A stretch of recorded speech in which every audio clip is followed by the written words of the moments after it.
नमस्कार, जय श्री कृष्ण। मैं जया गुप्ता। इस वीडियो में मैं माघ मास महात्म्य की 27वें दिन की कथा लेकर आई हूँ। इसके पहले मैंने माघ मास महात्म्य के 26 दिन की कथा के वीडियोस मेरे चैनल पर बना रखे हैं, जिन्हें आप मेरे चैनल पर जाकर देख सकते हैं और कथा को श्रवण कर सकते हैं।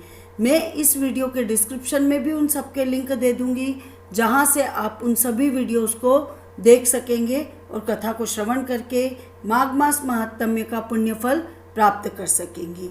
मैं आपकी जानकारी के लिए एक बात बता दूं कि माघ मास महात्म्य का संपूर्ण महात्म्य 28 अध्यायों में समावेशित किया गया है और हम 27वें दिन की कथा के रूप में 27वें अध्याय के पाठ का श्रवण कर रहे हैं, जिसको सुनने मात्र से दोनों लोकों में महान सुख की प्राप्ति होती है। मैं आपको 27वें अध्याय के पाठ का श्रवण कराऊं, उसके पहले मैं आपको बिस्तर छोड़ने के बाद कौन से मंत्र का जप करना चाहिए ताकि आपका पूरा दिन मंगलमय हो, इसकी जानकारी दे रही हूँ। इसके पहले वाले वीडियो में मैंने आपको बताया था कि आप सवेरे उठते से ही बिस्तर छोड़ने से पहले किस मंत्र का जप करें ताकि आपके ऊपर माँ सरस्वती, माँ लक्ष्मी और भगवान श्री कृष्ण की कृपा बनी रहे, आपका पूरा दिन मंगलमय हो और आपके ऊपर सुख समृद्धि बनी रहे और विद्या बुद्धि का आपके ऊपर आशीर्वाद बना रहे।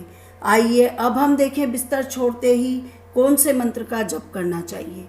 ओम मंगलम भगवान विष्णु, मंगलम गरुड़ध्वज, मंगलम पुंडरीकाक्ष, मंगलाय तनोहरि। इस मंत्र का जाप आप बिस्तर छोड़ते ही या बिस्तर समेटते वक्त भी कर सकते हैं। बिस्तर से उठने के बाद सबसे पहले 2 गिलास हल्का गुनगुना पानी पीना चाहिए। उस पानी से कुल्ला नहीं करना चाहिए, बल्कि आपके मुंह में रात भर में जो भी लार इकट्ठा होती है वो सब आपके पेट में जानी चाहिए, इसलिए 2 गिलास पानी पीना चाहिए। उसके पश्चात घर के सभी बड़ों को जय श्री कृष्ण कहते हुए उनके पैर छूकर आशीर्वाद लेना चाहिए और घर के सभी छोटों को जय श्री कृष्ण कहते हुए प्यार दुलार करते हुए उन्हें आशीर्वाद देना चाहिए। बच्चों में संस्कारों की नींव इसी तरह से पड़ती है। आइए अब हम देखें विद्या प्राप्ति हेतु गायत्री मंत्र। मैंने आपको पिछले वीडियोस में बताया कि गायत्री मंत्र के 24 स्वरूप होते हैं और उनमें हम अलग अलग मंत्र का जप करके अलग अलग देवी देवताओं की आराधना करते हैं और उनसे मनोवांछित फल की प्राप्ति करते हैं। तो आइए आज हम देखें विद्या प्राप्ति के लिए कौन से गायत्री मंत्र का जप करें ताकि हमें विद्या प्राप्ति सरल, सुलभ और सहज हो जाए। तो आइए देखिए विद्या प्राप्ति के लिए गायत्री मंत्र। ऐं भूर्भुवस्वः ऐं तत्सवितुर्वरेण्यं भर्गो देवस्य धीमहि ऐं धियो यो नः प्रचोदयात्। ऐं इस मंत्र का जप करके आप माँ सरस्वती की आराधना करते हैं, जो कि विद्या की देवी है, और उनकी कृपा होने पर हमें विद्या सरल, सुलभ और सहज प्राप्त हो जाती है। आइए अब हम देखें माघ मास महात्म्य के 27वें दिन की कथा। 27वें दिन की कथा में हम देखेंगे गंगा जल की महिमा और प्रेत के उद्धार की कथा का वृत्तांत। इसके पहले 26वें अध्याय में हमने देखा कि प्रथिक ब्राह्मण प्रेत से सारस के कहे हुए वचन सुनाने को कहता है। इस पर प्रेत सारस और वानर की पूरी कथा सुनाता है। फिर पिशाच बताता है कि एक बार मैं इसी जंगल में सरोवर के किनारे विश्राम कर रहा था, तभी एक सारस का जोड़ा उड़ता हुआ वहाँ आया और उनमें सारस ने पानी पिया और वहाँ खड़े खड़े वह सो गया। तभी वहाँ पास में से वृक्ष पे से एक बंदर आया और उसने सारस के पैर को कसकर पकड़ लिया। सारस जाग गया और वह धैर्य के साथ उस बंदर से बोला, हे बंदर, तुम बिना अपराध मुझको पीड़ा क्यों देते हो? तुम तो श्रेष्ठ प्राणी हो, मुझे छोड़ दो। तब बंदर उसे छोड़ देता है और सारस से अपने पूर्व जन्म का वृत्तांत पूछता है।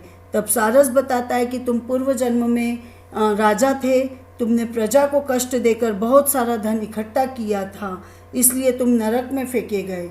अब तुम बंदर बने हो। इस पर बंदर ने पूछा, परंतु तुम पक्षी कैसे बने? तब वह सारस ने कहा कि मैं पिछले जन्म में तुम्हारा राजपुरोहित था। तुमने ब्राह्मणों को दान देने के लिए अन्न के ढेर लगवाए थे और मैंने राजपुरोहित होने के नाते ब्राह्मणों को थोड़ा थोड़ा सा अन्न दान देकर बाकी का सारा अन्न खुद रख लिया था। भविष्य में हम दोनों हंस बनेंगे और उसके बाद हम मनुष्य जन्म प्राप्त करेंगे। यह सुनकर बंदर मोह रहित होकर वहाँ से चला जाता है। प्रेत बोलता हैगा कि यह संवाद सुनकर मेरे भी सारे शोक नाश हो गए। आइए अब आगे का वृत्तांत हम 27वें अध्याय में देखें। प्रेत बोला, हे द्विश्रेष्ठ, एक गांव में यज्ञ करने वाला एक पारियात कुल का ब्राह्मण रहता था। वह ब्राह्मण अनाधिकारी और अधिकारी सभी को यज्ञ करवा देता था। इसके कारण वह जब मरा तो वह ब्रह्म राक्षस बना और हमारी संगति में वह 8 वर्ष तक रहा। उसकी हड्डियों को उसके पुत्रों ने इकट्ठा करके और गंगा जल में कनखल तीर्थ में डाल दिया था। अब गंगा जल के प्रभाव से उस क्षण ही उस दुखदायी राक्षस तत्व से मुक्त हो गया और इसी कारण गंगा जल की बहुत ही अद्भुत महिमा कही गई है। मैंने यह प्रत्यक्ष देखा है। बड़ी बड़ी पीड़ाओं से व्याकुल अब मैं अपने प्रेतत्व को दूर करना चाहता हूँ। इसी कारण मैं आपसे गंगा जल मांग रहा हूँ। पहले जो मैंने तीर्थ में पाप किए हैं और बड़े बड़े कूदान लिए थे उसका कोई प्रायश्चित नहीं किया था। इसी कारण मुझे भूखे प्यासे को विंध्य पर्वत पर रहते हुए सहस्त्र वर्ष बीत गए तथा यह सब कथा मैंने तुमको सुनाई। यह धार्मिकों में श्रेष्ठ, इस समय आप जलदान देकर कंठ में आए हुए मेरे प्राणों को संतुष्ट कीजिए। प्राणियों को प्रेत रूप में जीना दुर्लभ है, परंतु प्राणियों को सर्वदा सब प्रकार से शरीर की भी रक्षा करनी चाहिए।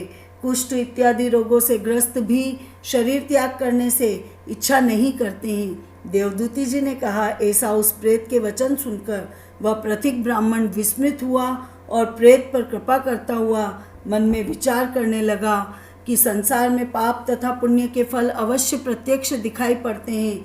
यदि संसार में ऐसा नहीं होता तो देव, दानव, मनुष्य, जीव, जंतु अनेक योनियों में जन्मे व मरण से अनेक व्याधियों से पीड़ित बालक और वृद्धजन, अंधे, कुबड़े, धनी, निर्धन, पंडित, मूर्ख आदि के लोकों में रचना कैसे होती।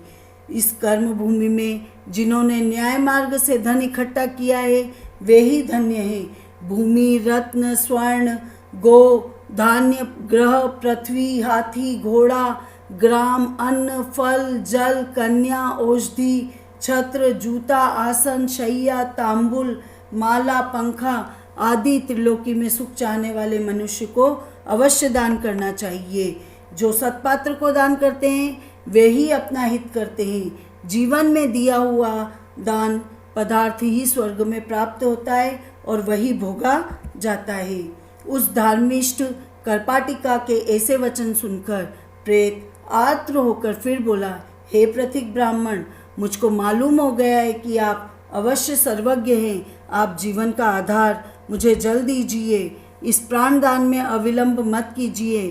प्रेत के वचन सुनकर पथिक ने न्यायपूर्ण वचन कहे, हे प्रेत सुनो, मेरे माता पिता भृगु क्षेत्र में बैठे हुए हैं और उन्हीं के लिए मैं तीर्थराज से यह जल लाया हूँ जो बीच में ही तुमने गंगा यमुना के संगम के जल को मांगा है। तब यह विचार करके कि प्राणियों में प्राण रक्षा करना ही सबसे बड़ा धर्म है, अतः तुझे जल देकर तथा तेरी प्राण रक्षा करके माता पिता के लिए फिर से जल्दी जल लेके आऊँगा। यह मनुष्य धर्म के विशुद्ध विधि को मुझको प्रबल जान पड़ती है। सब धर्मों का सार तथा सभी धर्मों को जानने वालों को यह चाहिए कि वे तन, मन तथा धन से दूसरों का उपकार करें। उपकार से उत्पन्न हुआ पुण्य 100 यज्ञों के बराबर होता है। परोपकार के लिए तो दधीचि ऋषि ने अपने प्राण तक दे दिए थे। लोमश ऋषि ने कहा, ऐसा कहकर उस धर्मिष्ठ श्रेष्ठ ब्राह्मण ने उसकी प्राण रक्षा के निमित्त उस प्रेत को गंगा यमुना के संगम का जल दे दिया और प्रेत ने प्रीतिपूर्वक उस जल को पिया और अपने मस्तक पर मार्जन किया। उसी क्षण वह प्रेत शरीर को त्याग कर दिव्य देहधारी हो गया और बड़े आश्चर्य को देखकर उस केरल प्रेत ने कहा, अरे त्रिवेणी के जल के बिंदुओं से यह प्रेतत्व से मुक्त हो गया है।